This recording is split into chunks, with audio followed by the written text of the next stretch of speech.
सुंदर शैली जाओ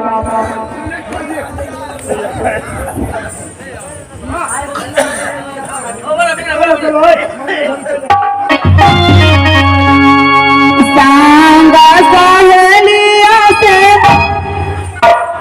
सुपाती माउनिया से सुपाती माउनिया खेलते दिनमा खेलते दिनमा खेलते दिनमा पीता नहीं हो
खेलते दिनमा पीता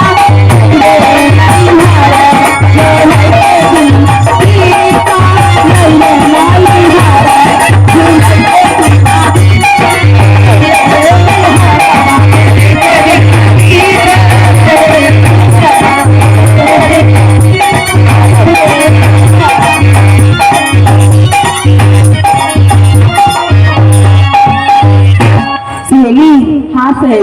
चलो चलो जल्दी से सभी सहेली खेल लेते हैं सुप्ती मौनी क्योंकि कहाँ सुप्ती मौनी खेलो ना नहीं खेलो सुप्ती मौनी खेलो क्या बोले सुप्ती मौनी खेलो हाँ सहेली नहीं क्यों सहेली तुमको खेलने के लिए नहीं दूंगी मैं ऐसी कौन सी बात है हाँ सहेली क्या इतने दिनों को खेलने के लिए दे रही थी हाँ पर आज नहीं दूंगी मैं क्यों आज नहीं दूंगी तो नहीं दूंगी आहै कौन आया बाबा तिया बहिना आहै बोला है सहेली से आहै कौन होई बाबा बहिना हाय हाय देबू खबर हैया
हाँ बताओ ना, इतने दिन खेलने के लिए दे रही थी, हाँ हाँ आज बताओ क्यों नहीं खेलने दे रही हो? आज क्यों नहीं दे रहे खेलने के लिए?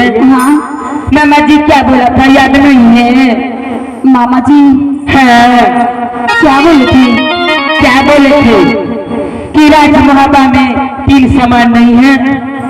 3 सामान नहीं है? हाँ हाँ मैं बोलूंगी ना, मैं जा रही हूँ कहूंगी तो किसको बोलूंगी और किसको जाके कहूंगी? मैं माँ को जा रही हूँ खेलने के लिए। हाँ। तो खेलने क्यों नहीं दे रही हो? नहीं पहले वो 3 सामान ला के दो तो मैं खेले दूंगी और नहीं तो सोच लो क्या करूंगी सो लंबा कर दूंगी। हाँ आहे के हना चांदालनी बहिरा आहे वाला कोई राती है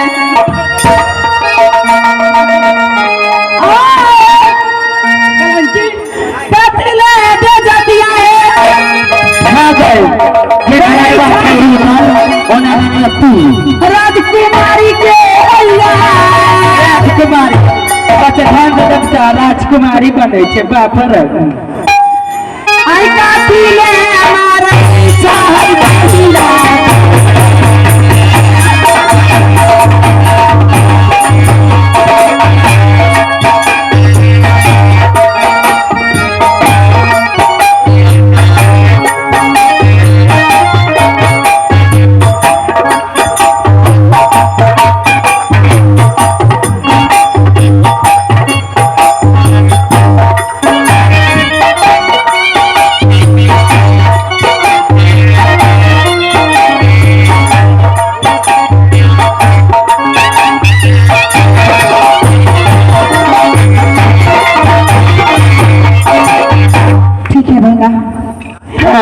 तुम लोगों ने इतने बेहदी से अपनी सहेली को पीटी हो तो क्या नहीं तो ठीक है, मैं जा रही हूँ।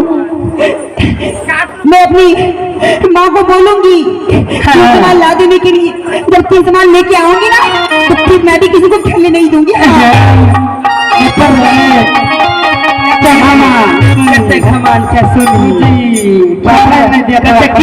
महाराजा के बेटी से थमा कथी के डर छे हम तो कचो नरवा रुदला रे तू तकरा बीच में होत नती है मगर नहीं आइले कोई कुल खानदान नहीं आइले रे माती रे आ गई। अब चल अब अपना का महान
देखे क्या आज राज दरबार में सही तरह से तू पहरा मचाना, क्योंकि क्या आज मेरा इच्छा है जो अपनी राज में मैं थोड़ी सी आराम कर लूं।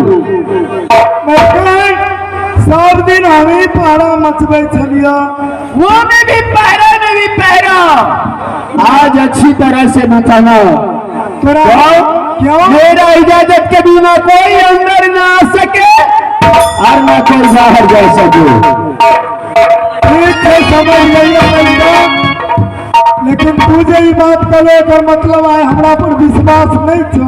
हाँ तो नहीं जब मैं आती हूँ तो दरबार खाली रहता है, तुम्हारे ऊपर पर क्या विश्वास करना। नहीं विश्वास हो तो सब सामान में चेन लगा, क्या करोगे? सब सामान में चेन लगा के रखो। सामान सब गिना हुआ है। तो गिनती भेल। हाँ ठीक है, ठीक, तो मैं बैठूं? बैठ जा।